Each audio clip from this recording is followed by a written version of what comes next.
கென்னோடைய youth படத்தோடைய ஒரு press மீட்டில் வந்து ஜிவி பிரகாஷ் அவர்கள் ஒரு விஷயத்தை பகிர்ந்துக்கிட்டாங்க. அதாவது அசுரன் படத்தில் கென் நடிக்கக்குள்ள வெற்றிமாறன் சார் என்கிட்ட வந்து ஒரு ஃபியூ கிளிப்ஸ் வந்து போட்டு காமிச்சார்.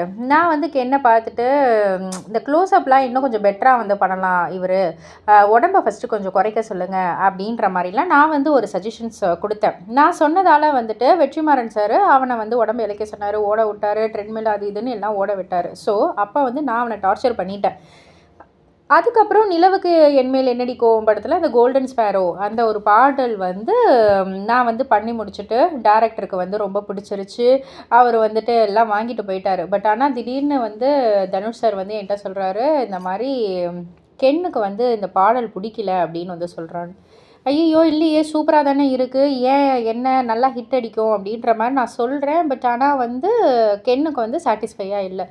சரி ரைட்டு அப்படின்னு சொல்லிட்டு அவர் என்ன டார்ச்சர் பண்ண ஆரம்பிச்சிட்டாரு. அதுக்கப்புறம் ஒரு இடத்துல வந்து நான் கென்னை மீட் பண்ணி, ஏன்பா என்னாச்சு, இந்த பாடல் நல்லா தானே இருக்குது, இந்த பாட்டு சூப்பராக தானே இருக்குது, ஏன் இந்த மாதிரி வந்து சொன்னோன்னே, இருந்தாலும் எனக்கு அது வந்து செட் ஆகலை அப்படின்ற மாதிரி தான் வந்து கென் வந்து சொல்லியிருக்காரு.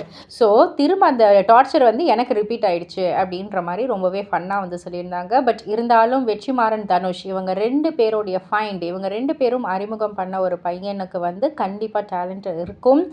அண்ட் கண்டிப்பாக இந்த படத்தை வந்து பார்த்து கென்னுக்கு வந்து சப்போர்ட் பண்ணுங்கள் அப்படின்ற மாதிரி ரொம்பவே அழகாக வந்து ஜிவி அவர்கள் சொல்லியிருந்தார். இதை பற்றி நீங்கள் என்ன நினைக்கிறீங்க, உங்களுடைய கருத்து என்ன அப்படின்றத கீழே உள்ள கமெண்ட் பாக்ஸில் குறிப்பிட்டு சொல்லுங்கள். மறக்காமல் சேனலை சப்ஸ்கிரைப் பண்ணி பக்கத்தில் உள்ள பெல் ஐக்கானை கிளிக் பண்ணிவிடுங்க.